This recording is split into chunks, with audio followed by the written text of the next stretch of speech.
Welcome everyone.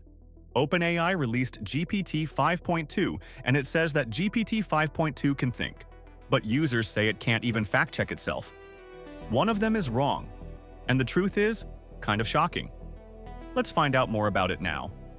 So, you've probably heard the buzz.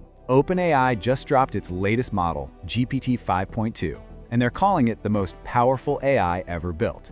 But once you start digging past the flashy headlines, a totally different story starts to take shape.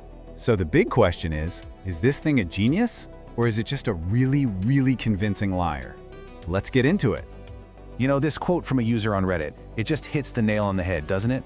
There's this feeling that something massive is happening with AI, but for most of us, the details are kind of fuzzy, and GPT 5.2 is the perfect example of this. So let's unpack what's really going on here. All right, so is GPT 5.2 really the new king of AI? First, let's just break down what OpenAI actually announced and, why it caused such a massive stir online. Okay, first up, let's look at the official story. This is the shiny, impressive version from OpenAI. The big numbers and even bigger claims that got everyone so excited in the first place. The headline they pushed was pretty simple. This is their most advanced model ever, and they specifically said it's designed to be way better at complex thinking and helping you get actual work done. A major leap forward, or so they say. Now, to back up these huge claims, OpenAI pointed to a bunch of benchmarks. What's a benchmark? Honestly, just think of it like a final exam for a computer. It's a standardized test to see how well the AI does on very specific tasks. And here's where the numbers start to look absolutely incredible.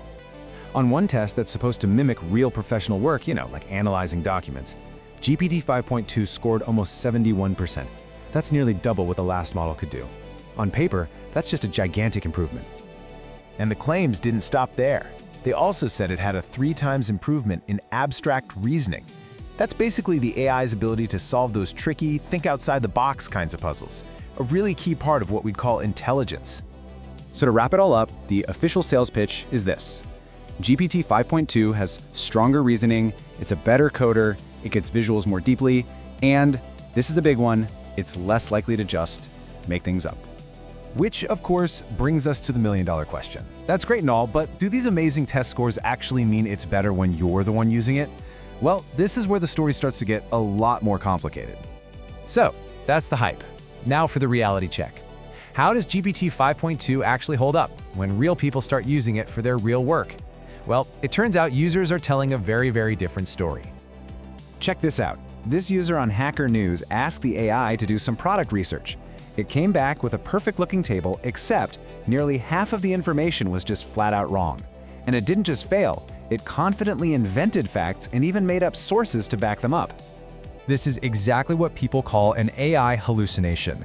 And my favorite way to think about it is like that one friend you have at trivia night. The one who doesn't know the answer but just makes something up with total 100% confidence? That's what the AI is doing. So why is this happening? Why the huge gap between the test scores and real life? Well, a big part of it seems to come down to this weird setting called reasoning effort. Turns out the official tests were run on an X-high setting. Think of that like a car's sport mode. But what do most of us get? The medium setting, which is a lot more like eco mode. And this really gets to the heart of why so many people are frustrated. As this person on Reddit put it, it kind of feels like the performance that's advertised on the box, it just isn't what you get when you actually take it home and try to use it. And for a lot of people, especially folks using it for coding or other technical stuff, the experience has been so disappointing that those big benchmark numbers have started to feel completely meaningless. The performance in the real world just isn't living up to the hype. So you have to ask, why the rush? Why push something out so fast if it's not quite ready? Well, to get that, we need to zoom out a little and look at the huge AI race that's going on right now. I mean, just look at the timeline from late 2025. It was absolutely frantic. On November 18th, Google drops a new model. Just a little later, OpenAI rushes out a response. Then, not even a month after that, they push out GPT 5.2 to try and get back on top. It's an incredibly fast-moving race. And this user here just sums up the whole cycle perfectly. The title of Best AI Model seems to be changing hands every few weeks. One company looks like they're running away with it, then another one drops a new release, and the entire conversation flips overnight. And just so we're clear, this is not a two-horse race. You've got these massive players like OpenAI, which is backed by Microsoft, fighting tooth and nail with Google, Anthropic, and a whole growing list of other companies. Okay, so after all the hype, all the reality checks, and the crazy AI race, what does any of this actually mean for you? Let's boil it all down to what you really need to know. So the big question, which one should I use? It honestly just depends on what you're doing. If you're doing serious, professional work like coding or deep research, then the extra power of GPT 5.2 is probably worth it, even with its quirks. But for everyday stuff like brainstorming or writing emails, the older, faster, and cheaper GPT 5.1 is still a fantastic choice. All right, here's the 30-second summary.